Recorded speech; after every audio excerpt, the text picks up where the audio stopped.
جناب آپ کے سنیٹر ہندو نے ہمارے منہ پہ تھپڑ مارا ہے چند دن پہلے.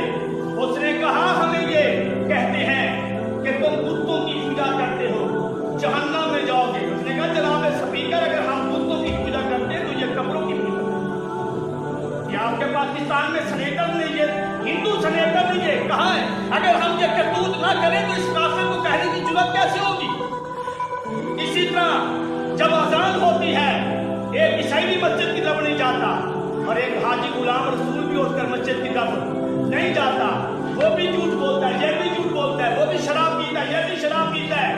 تو پھر عیسائی ہے تیرے فرق نہیں ہوا. تیسرا بندہ بیٹھ کے کیوں سمجھے گا کہ اے مسلمان ہے ایک عیسائی ہے, اے مسلمان ہے ہندو ایک کیوں سمجھے گا؟ تیرے متھے میں لکھا ہے کہ تو مسلمان ہے. اے نامہ نام مسلمانی نہیں ملتی. اللہ ابن ابی جس کا جنازہ میرے نبی نے پڑھا, نام کتنا اچھا ہے. حدیث پاک میں آتا ہے اللہ کو دو نام بڑے محبوب ہیں, ایک عبداللہ اور ایک عبد الرحمن. یہ دو نام بڑے محبوب ہیں. اس عبداللہ کا نام